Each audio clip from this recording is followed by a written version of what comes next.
दोस्तों नमस्कार। भारत सरकार ने युवाओं को बचाने के लिए एक बहुत अच्छा कानून बनाया है। आज हम इसकी चर्चा करेंगे क्योंकि काफ़ी समय से ये देखा जा रहा था कि जो कॉलेज और स्कूल में पढ़ने वाले बच्चे हैं और ख़ासकर गरीब तबके के जो बच्चे हैं वो ऑनलाइन गेमिंग में अपना पैसा और ज़िंदगी बर्बाद कर रहे थे।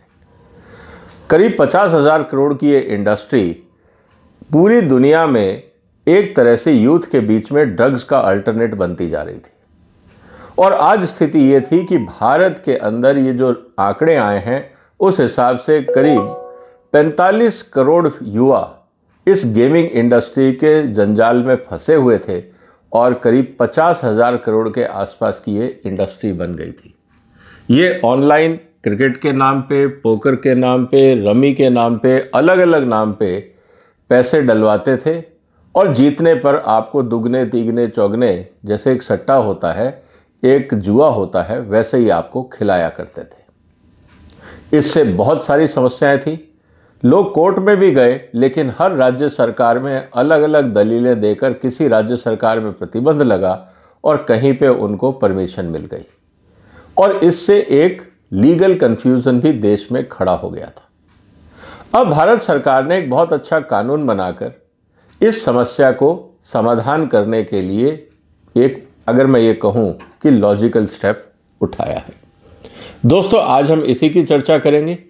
इस कानून में क्या प्रावधान है इसको हम समझते हैं और फिर ये जानने का प्रयास करेंगे कि जाने अनजाने अगर आपके परिवार में कोई बच्चा इस तरह के लत में शामिल हो गया है या ऑनलाइन गेमिंग करता है और खासकर पैसे से, तो आप सावधान हो जाइए क्योंकि ये अब कानूनी अपराध हो गया है। इस बात को समझना ज़रूरी है और अगर किसी रूप में आपने इस अपराध में बैंकिंग सिस्टम का इस्तेमाल किया तो बैंक वाले भी शायद वो पैसा जब्त कर लें और आपकी शिकायत हो जाए। इसलिए इस पूरे कानून को समझना ज़रूरी है। ब्रीफली आज मैं आपके सामने इसी कानून की चर्चा करूँगा। दोस्तों सबसे इम्पॉर्टेंट बात यह है कि ये कानून कहता क्या है। अगर हम ध्यान से देखें तो कानून है बेसिकली ऑनलाइन सेक्टर को लेकर कि जो गेमिंग हो रही है ऑनलाइन सेक्टर में, मतलब कि आप मोबाइल से, कंप्यूटर से, लैपटॉप से, टैबलेट से, आपने देखा होगा एयरपोर्ट्स पे, बसेस में, क्लासरूम्स के अंदर, लाइब्रेरी में बहुत सारे बच्चे गेमिंग में लगे रहते हैं। ये वो पूरा नशा है जिसमें देश का पैसा, परिवार का पैसा बर्बाद होता है और जब हार जाते हैं तो बहुत सारी जगह ये समझ में आया क्योंकि परिवार का पैसा डूब गया तो बच्चों ने सुसाइड भी कर लिया। गए थे कमाने लेकिन जिंदगी गंवा के आए। ऐसे मामले भी देश में आए हैं। इसीलिए एक कानून जरूरी था। तो कानून क्या बोलता है? कानून है promotion and regulation of online gaming. ये कानून आज लोकसभा में पास हो गया है। अब जब पास हो गया है तो राष्ट्रपति महोदया जी को भी अब अनुमति दे देनी पड़ेगी और ये देश का कानून बन जाएगा। इसका पर्पस क्या है? इसका पर्पस है एक तो अथॉरिटी बनाना जो इस पूरे गेमिंग सिस्टम को कंट्रोल करे। अब गेमिंग दो तरह के हैं। एक तो है जो आप मस्ती के लिए, स्किल डेवलपमेंट के लिए खेलते हैं। दूसरा है पैसे के साथ, जिसको आप सट्टा कह सकते हैं, जुआ कह सकते हैं। जो ऑनलाइन विद मनी है उस पर पूरी तरह से बैन लगा दिया गया है। पैसे से अब आप कोई ऑनलाइन खेल नहीं खेलेंगे। आपको खेलना है, आपको गेम बनाना है, आपको उसकी मेंबरशिप लेनी है, वहां तक सही है, लेकिन सट्टा लगा के, बेट लगा के खेलने पे सब पाबंदी हो गई है। सब्सक्रिप्शन लेना है आपको किसी के गेम का, आप सब्सक्रिप्शन ले सकते हैं और आप उसको फिर खेल सकते हैं, लेकिन पैसा इन्वॉल्व हो खेल में, ये परमिशन अब नहीं होगी। इसका मतलब ये है to prohibit the offering, operation, facilitation, advertisement, promotion, participation in online money games। इस वर्ड को ध्यान रखिएगा दोस्तों, मनी गेम्स की बात हो रही है। Through any computer resources, mobile device, on internet, particularly where such activities operate across state borders and with foreign jurisdiction। अब ये बहुत सारे जो ऐप थे ये विदेशी ऐप थे। देश का करीब 20,000 करोड़ रुपए विदेश जा रहा था। ये बात भी एक चिंता की थी सरकार के लिए। ये हवाला ट्रांजैक्शन, टैक्स चोरी, दुनिया भर के अपराध होते थे इसके नाम पे। यहाँ तक कि टेररिस्ट एक्टिविटी, इलीगल एक्टिविटी की फंडिंग भी इन ऐप्स के माध्यम से हो रही थी। इसको भी हमें देखना था। To protect individual specially youth and vulnerable population with adverse socio-economic and psychological privacy related impact of such games। तो जो vulnerable section है, गरीब लोग हैं, सोचा कि सट्टा लगा देंगे, मल्टीप्लाई हो जाएगा पैसा और अल्टीमेटली वो डूब गया, तो जो परिवार का पैसा था वो भी खत्म हो गया। Ensures digital technologies to maintain public order, protect public health, safeguard integrity of financial systems, security and sovereignty of nation, and purpose is to establish a uniform national level framework in public interest and matter connected therewith or incidental thereto।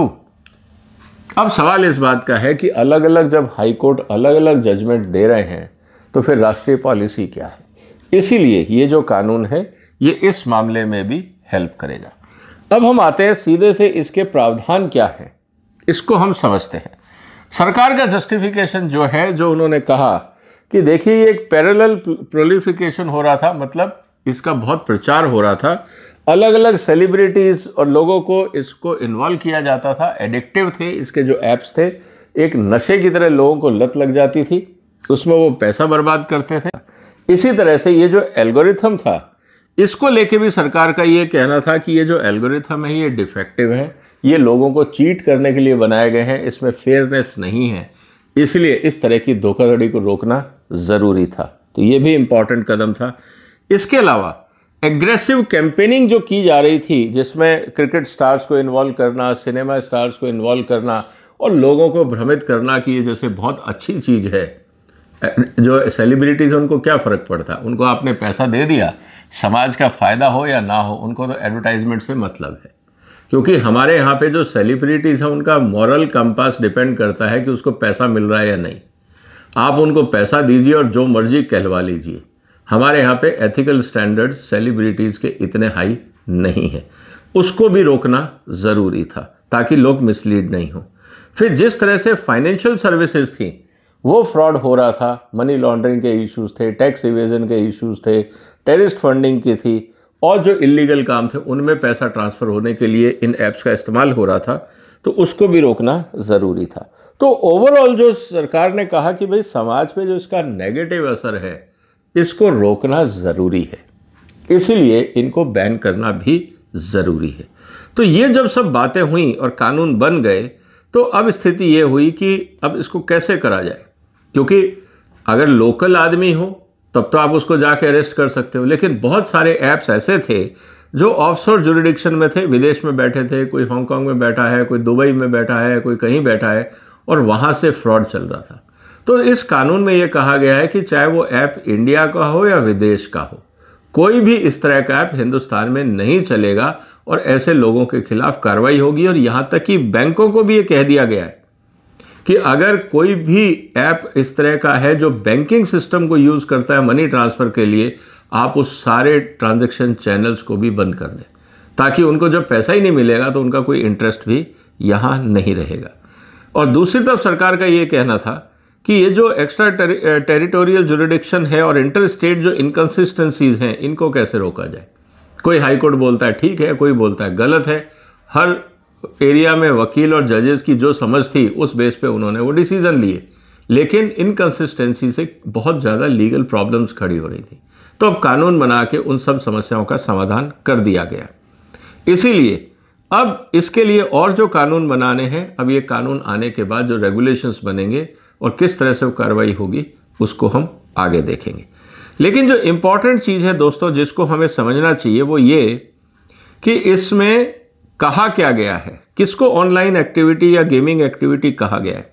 Online money game means online game irrespective of whether the game is based on skill और chance, chance means सट्टा, and or both, played by using a paying fee, depositing money, stakes in expecting to win, which entails monetary and enrichment in return of money for the stakes, shall not be included in any e-sports। मतलब पैसा दे के सट्टे का रूप में खेलना ये allow नहीं होगा। ई स्पोर्ट्स अलाउड हैं, आप उसमें लूडो खेल रहे हैं, चेस खेल रहे हैं, वो सब ई स्पोर्ट्स अलाउड है, वहाँ पे पैसा नहीं चल रहा, वहाँ आप अपनी स्किल अपना टैलेंट यूज़ कर रहे हैं। लेकिन जहाँ पे पैसा दे के खेलना पड़ रहा है और हर बिट के ऊपर आपको एक पैसा लगाना पड़ रहा है, ये सट्टेबाजी नहीं चलेगी। इसको लेकर सरकार ने कदम उठाए हैं। अब सबसे बड़ा जो मुद्दा आता है घूम फिर के इसमें कि इस पूरे प्रोसेस के अंदर सजाएं क्या है। आफ्टर ऑल ये जो प्रोहिबिशन किया जा रहा है, किसको प्रतिबंध लगाया गया है? No person shall offer aid abet induce. इसका मतलब आप एडवर्टाइजमेंट नहीं कर सकते, आप ऐप लॉन्च नहीं कर सकते, आप उसको सपोर्ट नहीं कर सकते, आप उसको प्रमोट नहीं कर सकते। ये सब चीज़ें बैन कर दी गई हैं for offering online money game services. No person shall make cause to made abet induce और otherwise involve in making and cause of any advertisement. तो जितने भी फिल्म स्टार और क्रिकेट स्टार्स हैं जो इन ड्रीम 11 वगैरह जैसे ऐप्स थे, इन सब को अब अपनी एडवर्टाइजमेंट बंद करनी होगी, इनके खिलाफ नहीं तो कार्रवाई होगी। नो बैंक, ये इंपॉर्टेंट इशू है दोस्तों, no bank financial issue any person facilitating financial transaction और authorisation of fund shall engage in permitting aiding, abetting, inducing, otherwise facilitate any transaction or authorization towards the payment of online gaming services। मतलब आपका जो पैसा है वो भी अब transfer नहीं होगा ऑनलाइन प्लेटफॉर्म। तो ऐप के ऊपर जो आप अकाउंट खोलते हो और उससे बैंक लिंक करते हो, सब बंद। कोई बैंक अब आपको परमिशन नहीं देगा, तो आप मनी ट्रांसफ़र कैसे करोगे? ये एक इम्पॉर्टेंट डेवलपमेंट है। नहीं तो लोग इनडायरेक्ट वे में ब्लैक मार्केटिंग के माध्यम से, ग्रे चैनल के माध्यम से खेलते रहते, लेकिन मनी ट्रांसफ़र आप कैसे करेंगे? इसीलिए दोस्तों, अगर आप अब मनी ट्रांसफ़र बैंक के माध्यम से ना करके अब वो अल्टरनेट लोग क्रिएट करेंगे, ब्लॉकचेन क्रिएट करेंगे, अपने मर्चेंट्स क्रिएट करेंगे, मेरा निवेदन है कि आप उस ट्रैप में मत फंसिएगा, वो निश्चित रूप से फ्रॉड होगा। इसको भी हमें समझना है। और अगर कोई इस तरह की हरकतें करता है तो उसकी सजाएं क्या है, वो भी इस बार सरकार ने काफ़ी ज़्यादा रखी है। अगर कोई इस तरह की सर्विसेज ऑफर करता है, उसके लिए 1 करोड़ की सज़ा और 3 साल की जेल। सज़ाओं का प्रावधान सख्त है, कम नहीं है, और ये मुझे लगता है अच्छा हुआ है। अगर आप इस तरह का कोई एडवर्टाइजमेंट बनाते हैं तो उसके लिए 50 लाख की सज़ा, मतलब फाइन, जो और 2 लाख की आपको जेल हो सकती है। तो अब कोई भी ऐड भी बनाने से भागेगा। ये फिल्म स्टार, टीवी स्टार, जितने स्टार हैं, अब ये सब उनसे दूर रहेंगे। इसी तरह से अगर कोई भी ट्रांजैक्शंस को ऑथराइजेशन में इन्वॉल्व होता है, उस पर भी 1 करोड़ का फाइन और 3 साल तक की सजा हो सकती है। इसका मतलब ये है कि लॉन्च करने वाला, प्रमोट करने वाला, फैसिलिटेट करने वाला, कम से कम 1 करोड़ की सजा और 2 से 3 साल की कैद। सजाएं सख्त हैं, इसलिए दोस्तों आने वाले दिनों में आप देखेंगे कि ये सब कम होगा और वर्चुअली बंद होगा। अगर रिपीट ऑफेंडर है कोई, तो उस पर फाइन 2 करोड़ और सज़ा 5 साल की। इसका मतलब अगर आपने एक बार में आपको सज़ा मिली, आप नहीं सुधरे, फिर आपने दोबारा वही हरकत करी, तो सज़ा का प्रावधान ऑलमोस्ट डबल हो जाता है। इसीलिए इसका ये कहा गया है कि ये जितने भी कानून हैं, अब आप कहेंगे कि इसमें बेल मिलेगी, नहीं, ये सब नॉन बेलेबल ऑफेंस हैं और कॉग्निजेबल ऑफेंस हैं भारतीय नागरिक सुरक्षा संहिता के तहत। इसका मतलब ये है कि आपको अरेस्ट किया जाएगा। और मज़े की बात क्या है कि आपको तुरंत अरेस्ट किया जा सकता है। आपको नोटिस दिया जाए, आपको बुलाया जाए, आप पे तहकीकात हो, आपके ऊपर FIR हो, फिर आप अरेस्ट होगे, ऐसा नहीं है, क्योंकि ये डिजिटल सिस्टम है। जो अपराधी हैं वो तुरंत सिस्टम को डिलीट कर सकते हैं, क्लीन अप कर सकते हैं। तो इसलिए इसमें ये प्रावधान दिया गया है कि जो भी आदमी इस तरह की गड़बड़ कर रहा है, उसको तुरंत अरेस्ट भी किया जा सकता है। और अगर उसमें कंपनियां इन्वॉल्व हैं, जैसे ऐप्स हैं, बड़ी बड़ी कंपनियां हैं, तो जो उनके ऑफिस बियरर्स हैं, मैनेजर्स, डायरेक्टर, सेक्रेटरी जो भी हैं, उन सब के खिलाफ कार्रवाई होगी, क्योंकि वो सब लोग, ऐप अपने आप तो या कंपनी अपने आप तो चलेगी नहीं, उसको चलाने के लिए मैनेजर होंगे। जो भी लोग उसके इंचार्ज होंगे, सबके खिलाफ कार्रवाई की जाएगी। ये इस कानून में प्रावधान किया गया है। और सबसे इंपॉर्टेंट चीज़ क्या दोस्तों, search and arrest without warrant of any person found therein reasonably suspected. अगर लगता है कि आप इस तरह के सट्टा बाजार में शामिल हैं, तो आपको तुरंत अरेस्ट किया जा सकता है। आपको वारंट वगैरह बाद में इशू हो जाएगा, क्योंकि डिजिटल सिस्टम है, जैसा मैंने पहले कहा कि आप उसको मिटा के भागे ना, और किसी भी तरह की डिले ना हो। अननेसेसरी डिले को रोकने के लिए तुरंत उस बंदे को मजिस्ट्रेट के सामने लाया जाए और उसके खिलाफ कार्रवाई की जाए। क्योंकि सरकार ने इस ऑनलाइन मनी गेमिंग को एक तरह से साइबर क्राइम माना है, और जब साइबर क्राइम माना है तो उसके प्रावधान नॉर्मल जेब कतरों की तरह या चोर बाजारी की तरह नहीं होंगे। उसको फिर उसी रफ्तार से, उसी तरीके से हैंडल करना होगा, नॉर्मल प्रोसीजर वहाँ फॉलो नहीं होगा। नहीं तो ये सब हार्डकोर क्रिमिनल हैं जो डिजिटली वेरी एक्टिव और सेवी हैं, ये पूरे सिस्टम को मैनिपुलेट कर सकते हैं। इसीलिए ये प्रावधान कानून में किए गए हैं। तो दोस्तों, उम्मीद है कि भारत की जो यूथ है उसको बचाने के लिए ये प्रयास सरकार का सराहनीय है, और इसके साथ ही सरकार को जो सबसे बड़ी बात है कि जो हाई कोर्ट्स में अलग अलग अभी तक निर्णय आते थे वो सब अब एक तरह से आएंगे और इस पूरी बीमारी को रोकथाम करने में मदद मिलेगी। और सबसे इम्पॉर्टेंट बात है कि यूथ की ज़िंदगी बचेगी। अब साथ में ये कहा गया है कि ये जो कानून है ये राष्ट्रपति महोदय के आदेश से संसद में पेश किया गया है। इसका मतलब इस पर पूरी सहमति है, और सरकार ने करीब इसमें शुरुआत में 50 करोड़ का प्रावधान किया है और 20 करोड़ सालाना के हिसाब से इस पर खर्चा होगा, ताकि इस तरह की हरकतों पर नज़र रखी जाए और इस तरह के फ्रॉड्स को रोका जाए।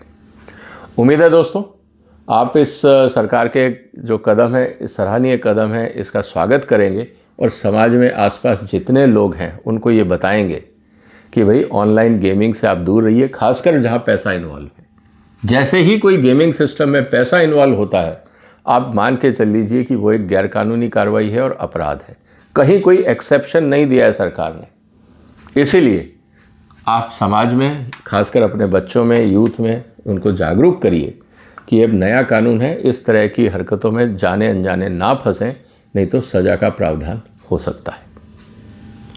उम्मीद है दोस्तों आप इस चर्चा को समाज में आगे फैलाएंगे, वीडियो को शेयर करेंगे, इस चैनल को सपोर्ट करिए, सब्सक्राइब करिए। फिर मिलेंगे एक और महत्वपूर्ण मुद्दे के साथ। तब तक अपना ध्यान रखिएगा। फिलहाल वंदे मातरम।